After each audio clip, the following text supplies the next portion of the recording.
Of course, the second that I find a cute little patch of grass in the park with like the pretty flowers and all the bugs and everything, it starts raining. So it's literally starting to drop on my head. As you can see, the cloud is dark and gloomy coming towards me. It's very amazing, but it kind of feels nice because it's hot out. I really hope it doesn't start pouring rain on me because that would not be the most fun, but I can deal with like a little rain here and there. Oh, it's actually kind of raining a little bit. I wanted to make this video, vlog in the rain, more so about how to learn to be a brave girly whenever you are in your mid-20s and you're like finally feeling like you can connect with yourself in a good, decent way, like without a bunch of people constantly looming over your head telling you what you're supposed to do. If you're somebody like me that grew up pretty independent but is now realizing in your mid-20s like holy f, like this is real life, like I actually have to do this, nobody's gonna hold my hand and I'm entirely alone, it's a little bit more like scary and it's a little bit more spooky to like want to be out and about. And I feel like the more self-aware you are of yourself and your life and everything that you've gone through and everything that you're going to go through, it makes things feel a lot different than if you were to just like aimlessly be walking through life without a care in the world. If you're not one of those carelessly walking through life people and you actually have a lot of emotions and you think about things very, very deeply, then we can connect on that level because I am too. I have to learn to stop being super antisocial. Like I'm a pretty big introvert most of the time, unless there's like people that I genuinely really like. If there's people that I'm really close with, my friends, like they would say that I'm silly for saying that I'm an introvert because they don't know me as that type of person. But you only know me as you see me, not as I actually am. It's Immanuel Kant, by the way, who said that. People really do only see you the way that they want to, and it doesn't really register that you are a completely different person on the outside. I don't feel like I'm a very brave person. I've talked to some of my friends. They think that I am a brave person, which true, I am. I've gone through a lot and I overcome things every single day. But if I sit back and I try to become this perfectionist, I think, okay, I'm not all that brave because there's a lot of things that I don't like to do. Simply like having a very easygoing conversation with a stranger, that's something that people do on the reg. That frightens me. I get really scared. I have anxiety about it. I overthink what I'm saying, what I'm doing. I feel very, very awkward until I'm comfortable with somebody and then I don't care anymore. I'm trying to learn to be able to have very easy flowing conversations with anybody that I meet. So, talking to strangers has been something that I've been recently trying to do. Not very much of it, but I am trying. That I've recently been doing that has been learning to be a bit braver is I have been just trying to push myself outside of my comfort zone and not sit at home all the time and actually sit out in places like there's people walking on the sidewalk, like I want to say 200 feet away from me right now, and I'm terrified because you know why? They're looking at me. I rest my case, Your Honor. Being in a public space and allowing myself the existence to be in this ginormous world alone is is probably a big thing for a lot of people, and we don't talk about it enough and it's not normalized enough because we have a lot of NPCs running around that just make it look so easy, but those people don't think about things, or maybe they do. Sonder is the occurrence of being able to look at strangers and recognize that they have their own lives and they may recognize that I too have my own life, and we resonate silently on those things. But what I want to know is, do those people who are looking at me see me looking at them? Do they think that I think that they're looking at me and thinking these things? Do they look at me and think, oh, she's thinking about how we're all thinking about each other? Probably not.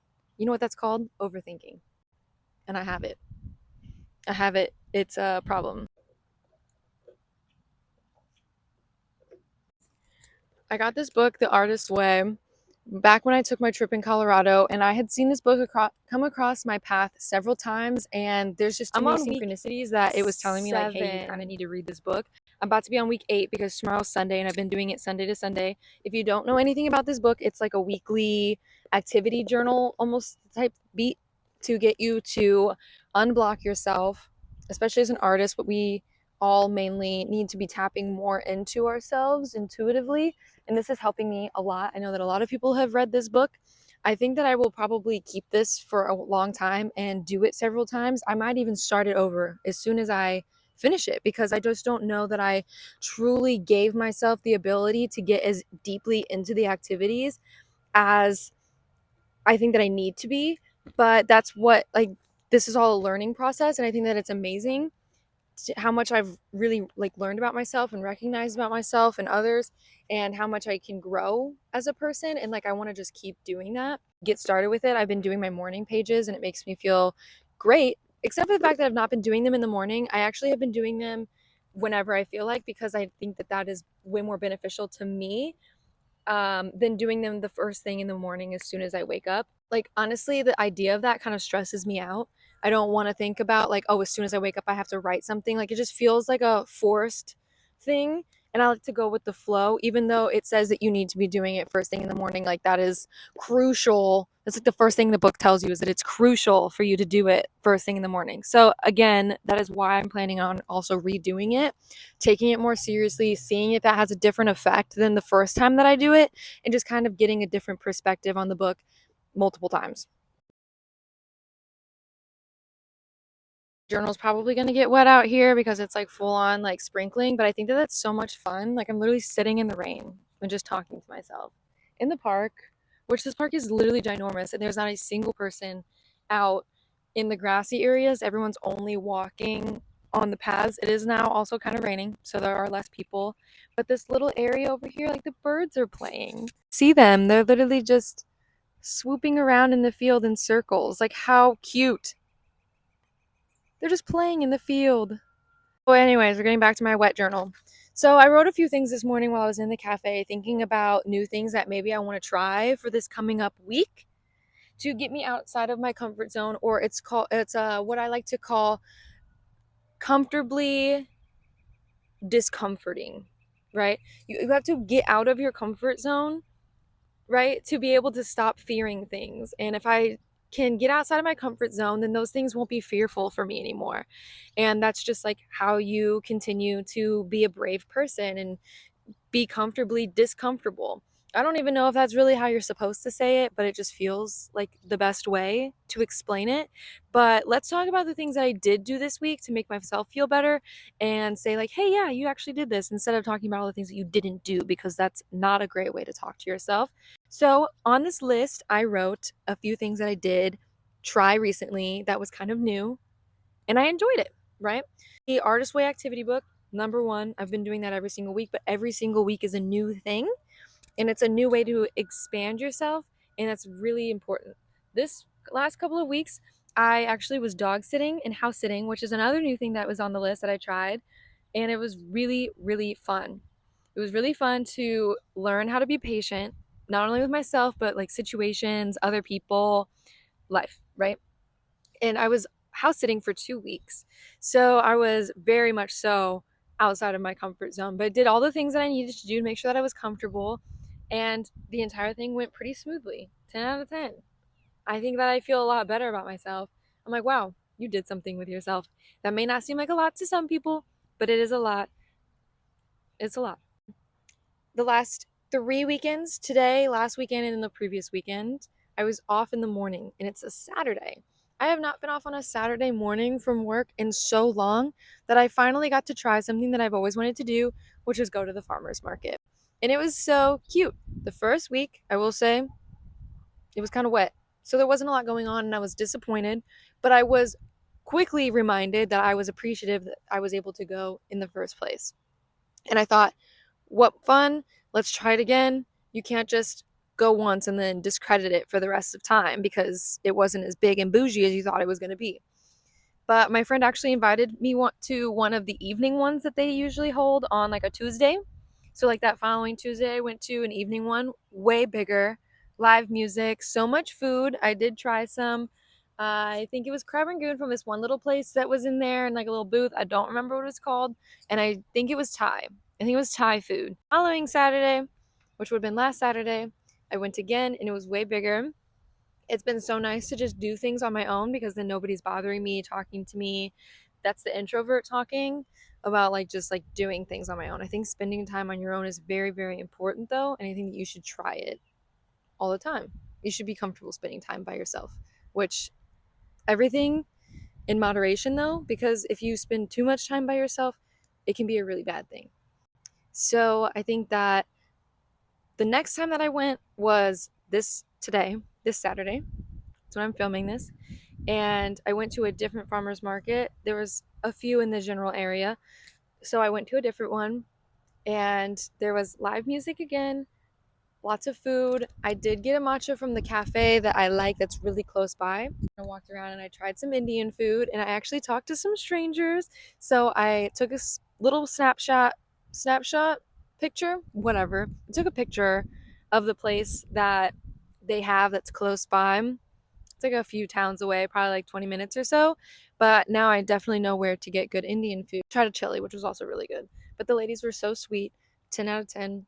Would chat with a stranger again. But again, everything happens in small doses. So, like, you can't really expect yourself to complete all of your goals in one day. Like, you have to give yourself time and grace to be able to complete things. That things happen in small buildups.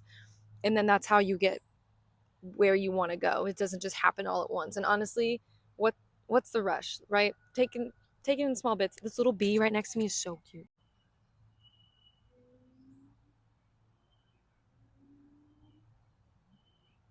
Yeah, that's what I'm talking about. I love parks so much. Like there's so many flowers over here. I'll have to walk and show you, but it is so cute. I'm honestly in love with all of these flowers. I'm gonna have to take pictures of all of them and go into the library and figure out what all of these ones are.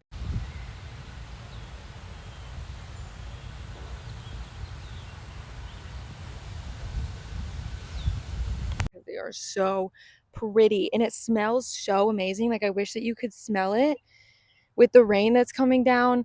All of this plantation just smells, the aroma is really, really strong, which I really enjoy. I want to take them all home, but I can't. Oh, continuing on the list, saving large amounts of money at once.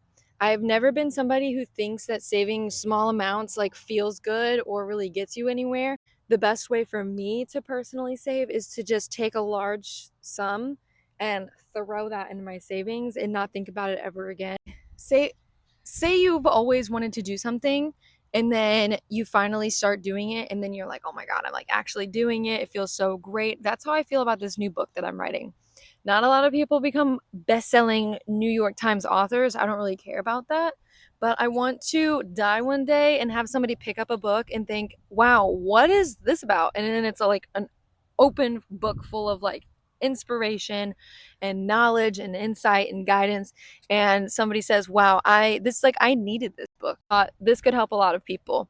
And that morally is more important than becoming a New York Times bestselling author. So a friend of mine and I've been chatting about writing a book for a very long time, and I don't care if even one person reads it and gets good help off of it, but I want to write something that explains my experience and something that explains his experience about life and how to tell other people about our story. Not even just as a, like, not an autobiography or anything similar to that, but there's a lot of books on philosophy or morality, and people do have autobiographies, and there's like self-help books and yada yada yada.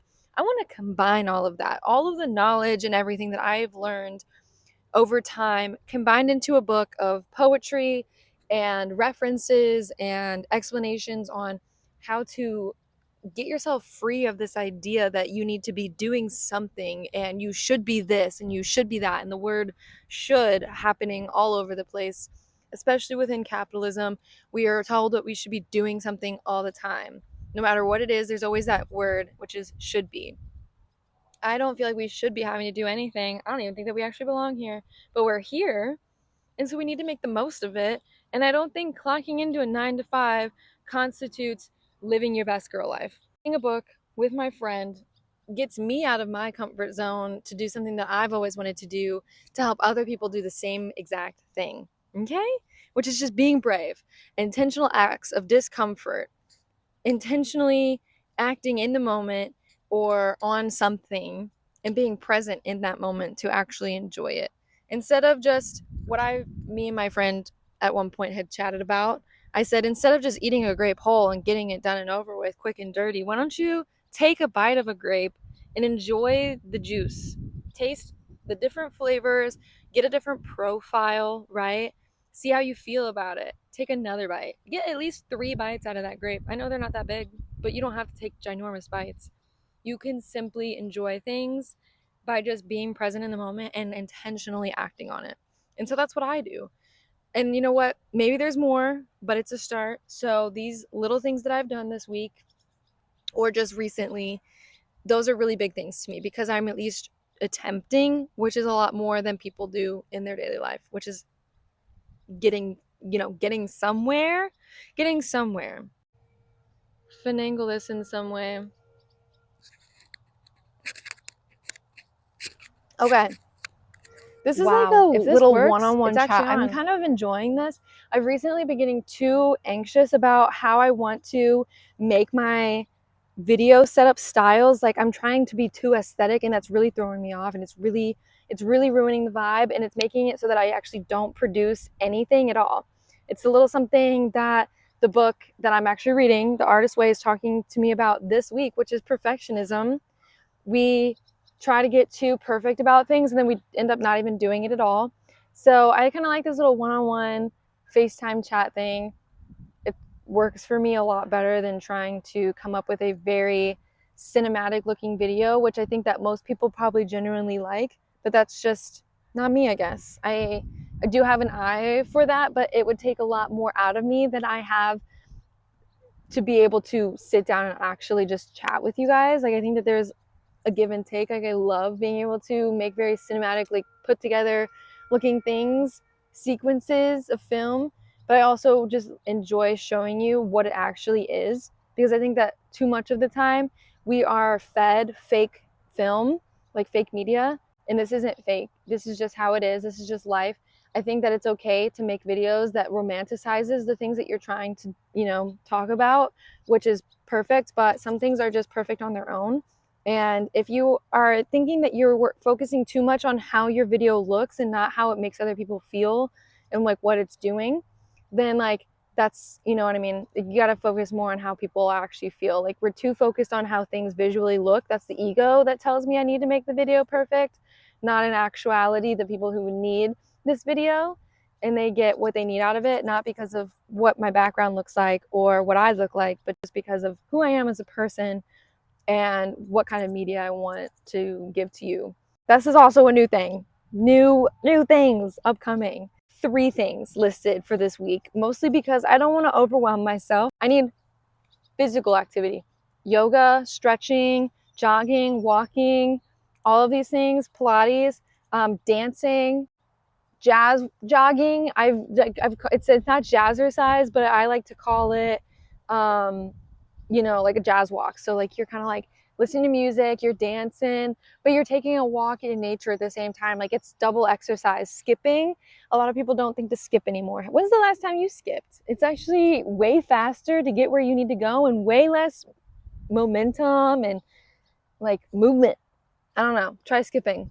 So visit the library to find books about women's health, especially about the menstrual health and physical, to help with the spiritual. To how to do like seed cycling or just like learning way more about my mental cycles that go with my menstrual cycles.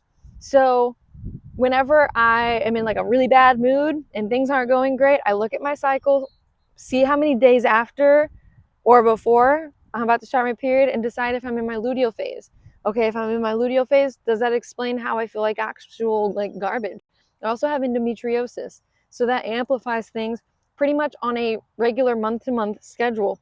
I have period cramps and pains all throughout my month rather than just in that week that most people do. I have it all month. I have cramps all month and I have pains all month, and there are mood swings and all kinds of hormonal imbalances. I need to look into that more, look into my menstrual cycle more, and learn about my body so that I can be able to fully cooperate in this plane of existence. Like, this is my body. Everyone's is unique to themselves. And I think that we need to start learning way more about ourselves personally. Like, that's like my idea. Like, everyone should probably start learning about their own bodies. Going to the library, doing a lot of research, finding more out about my body and my menstrual cycle is something that I'm going to try this week. And while I am on the subject of Lady Ma'am, I will also be doing some exploration of the yoni. And whenever I say that, I mean the Miss Ma'am downstairs, my heart and soul, the lady who controls everything about me, right? I need to reconnect with her to refine myself during this transitional growth period, because I feel like since I have turned 26, my medulla has fully developed and I am a different woman than I was a few years ago. And I need to get reestablished with the woman that I am now so that I can properly go on with my next few years until my next woman's transitional cycle happens. Because as we get older, our female bodies change. We need to know about that. We need to be educated. And I think that the only way to really do a good deep dive on figuring out who you are and your health and making sure that you feel spiritually connected with this body that you've been placed with is to explore and connect with your yoni. Figure out a way to establish a routine, to figure out how to, while living in a city, be able to get outside of that and get into nature and feel more connected to that space rather than feeling like I'm constantly put into a box. A lot of us either grew up in cornfields or within cities. Some of us grew up in kind of a mix, maybe some suburbs. I'm not really sure. There's lots of different varieties. And I want to be able to get a different idea of what different cultures feel like. I've always wanted to explore the world and go out to like Europe and things like that. And I don't have the ability to do that currently, but I would like to explore as much as I can outside of the current city that I live in. I want to go as far as I can within the fields that I can.